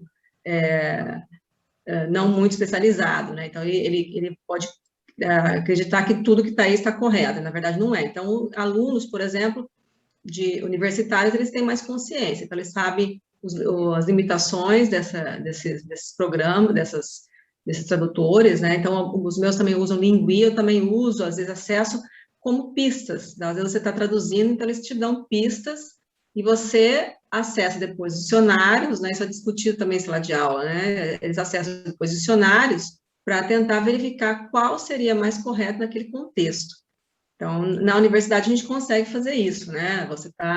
Você tem à disposição diversas ferramentas online, você pode fazer uso delas, embora algumas não sejam tão boas, mas elas te dão pistas, inclusive para o que não pode ser usado, por exemplo, né? O que não deveria. Então, é importante mostrar todas essas facetas, né, das ferramentas e a importância também dos dicionários, também com, né, suas limitações, claro. É que eu trabalho com ensino médio, né, high school. Então, conscientizar esses jovens é muito mais difícil, né? Eles têm preguiça de usar dicionário, de fazer pesquisa, eles preferem colocar um parágrafo inteiro no Google Translator e entregar o trabalho assim, né? Então, infelizmente. qual é o desafio aí que os outros professores passam para tentar convencer, porque é um trabalho realmente de conscientização, né? O que eles estão fazendo? Estão assassinando, né, a oportunidade deles escreverem bem, né? Sim, sim. É difícil mesmo, porque eu também faço francês e o professor, às vezes, ele está num nível que nós não estamos, os alunos não estão. Então, ele pede algumas atividades e fala assim, gente, como é que eu vou falar sobre isso? Não sei, é um tema de nível avançado, né? E eu confesso que eu recorro ao Google Tradutor, só que aí, como eu sou professora, eu tento escrever antes, aí eu jogo lá para ver se tem alguma...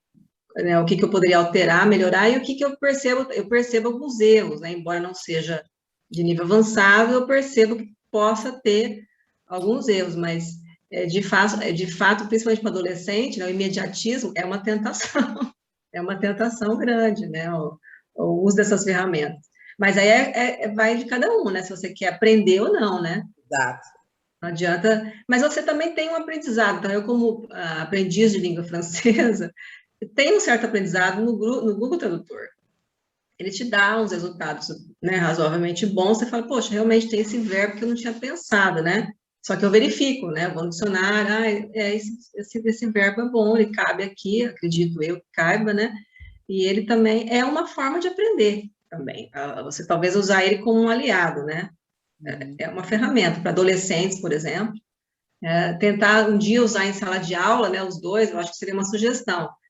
Se eles têm que escrever um parágrafo, então você usar ele em sala de aula, ver os resultados, você, professora, olha, que ele deu esse resultado, na verdade, não é adequado a esse contexto, você mostra, aí mostra como buscar esse dicionário, acho que mostrar para ele o que é bom e o que não é, né, do Google Tradutor, talvez, né, ou do Lingui, ou qualquer outra ferramenta, porque eu acho que elas estão aí, elas podem ajudar, né, o Lingui você tem um corpus paralelo, né, ali, então é interessante você olhar, né, e olhar também a frequência, né, por exemplo, tem o português, você quer em inglês, ver a frequência de que deu uma opção, com que frequência aparece a opção, e às vezes ela aparece com frequência, mas de forma errada, né, também, então tem que analisar também, não é só a frequência, porque pode ser uma frequência, um número mais frequente, mas de erros, né, porque Não dá para perceber logo quando o aluno usou o Google Translator, o tradutor, porque o texto é completamente,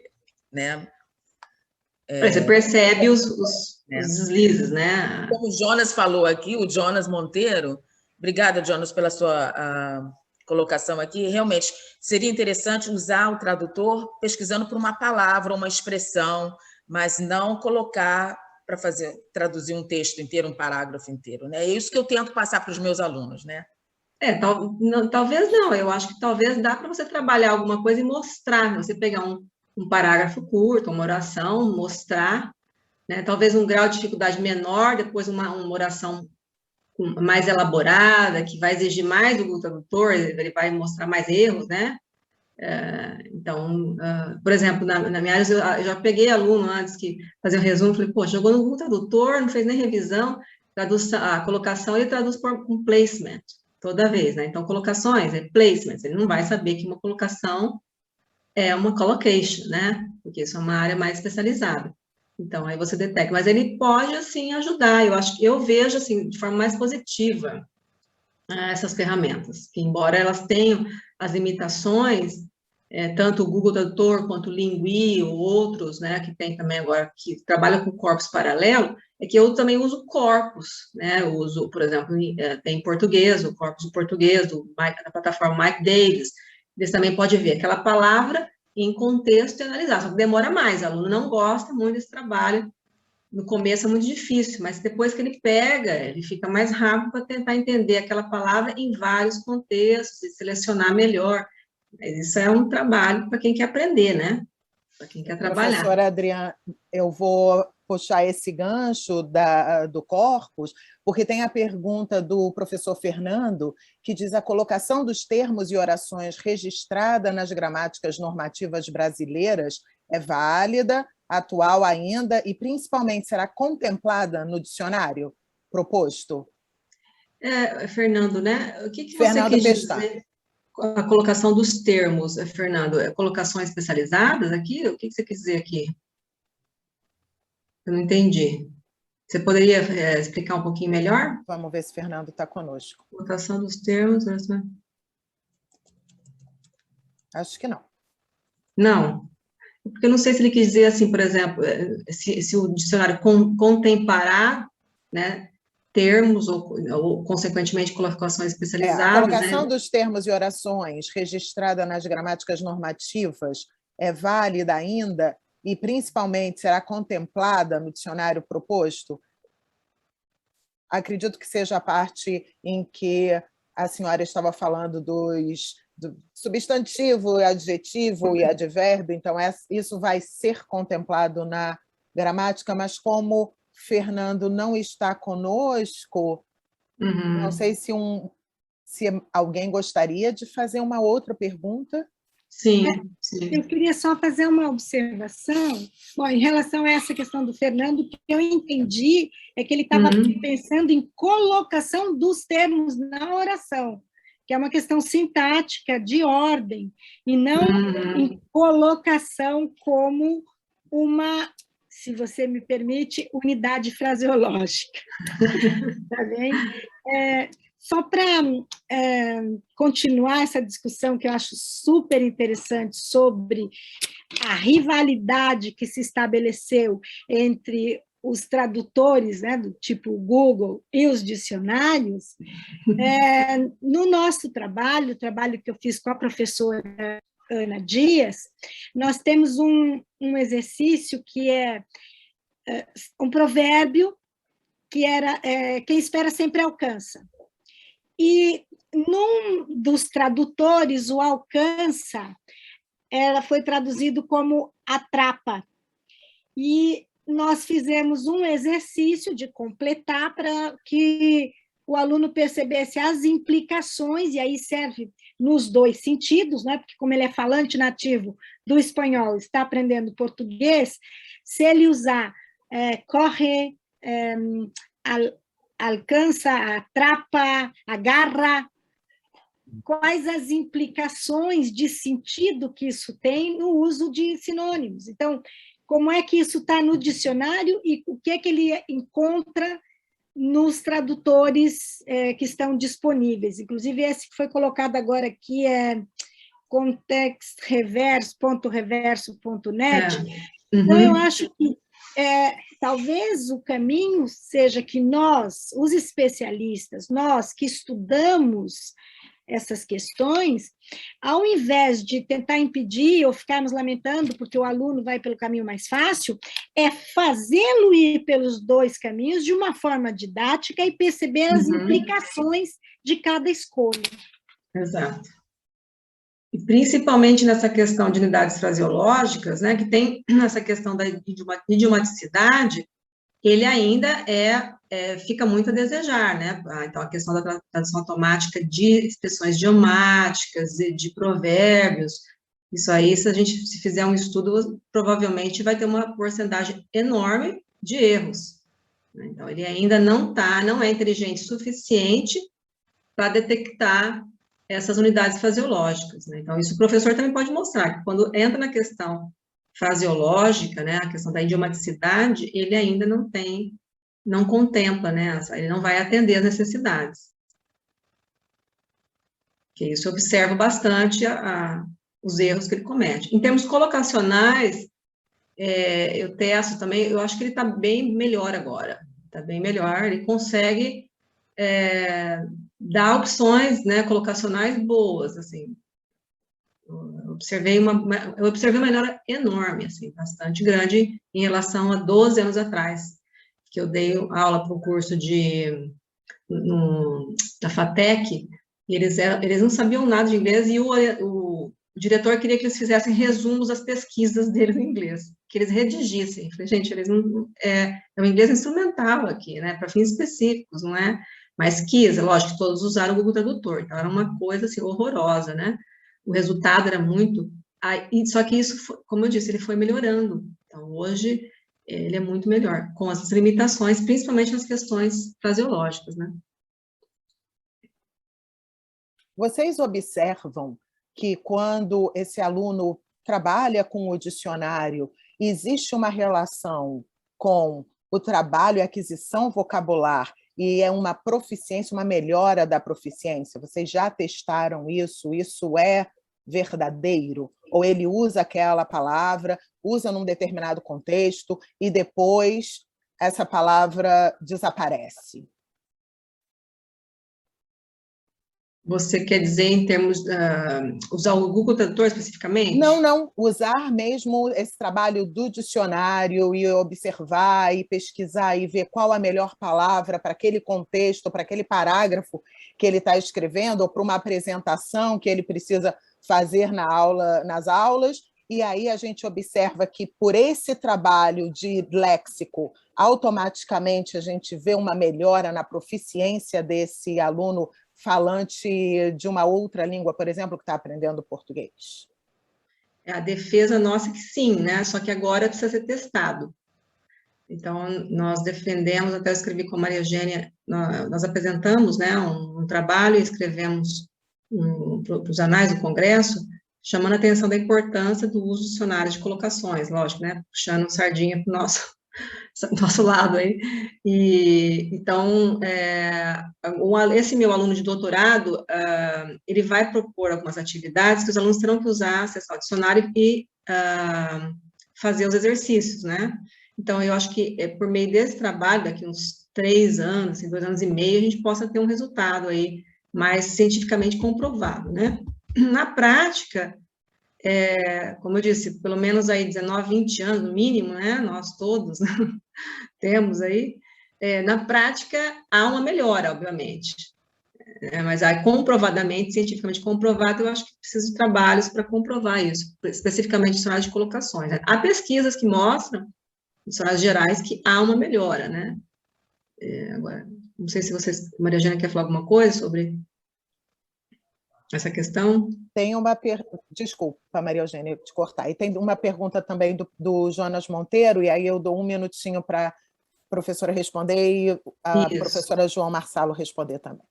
Não, só queria comentar que, pelo menos no âmbito de ensino também de espanhol como língua estrangeira, né, tem algumas pesquisas empíricas que foram realizadas a respeito da melhora da aquisição do léxico com o uso de determinados recursos, e entre esses recursos aparecia o dicionário. Então, às vezes, depende da cultura da qual provém o aluno, da língua materna, e outro fator que influía também era se o aluno ele usava já o dicionário na própria língua ou não. Porque um aluno que ele não foi educado no uso do dicionário, ele não tem essa experiência, ele vai ter mais dificuldades na aprendizagem da língua estrangeira, reconhecer e utilizar esse recurso, né, o dicionário, de forma adequada. Exato. Talvez seja o caso da professora que perguntou, né, dos tradutores, elas não têm experiência, né, cultura de acesso ao dicionário, né, desde a infância, né, não foram expostos, consequentemente, não têm habilidade de uso, não sabem usar, dificuldade e não veem a importância. Com certeza. Muito Essa obrigada. é a fonte do problema. Anete, vou entrar com a exato. pergunta, desculpa, cortar, eu fico numa posição ruim aqui. O professor Jonas Monteiro perguntou à professora Maria João como você julga o ensino de expressões idiomáticas ou até mesmo provérbios nos níveis iniciais de PLE? São consideradas para mais avançados e como se pode fazer essa introdução? Muito obrigada, Jonas e caros colegas. Eu acho que é importante, porque senão a aula inicial torna-se muito repetitiva. Se nós não usamos nas aulas dos níveis iniciais também exemplos reais do dia a dia e da questão cultural, portanto, eu escolho provérbios que sejam menos metafóricos, mais fáceis de entender ou até de ilustrar, e uso sim nos níveis iniciais. Acho que enriquecem muito a aula de PLE se fizermos isso.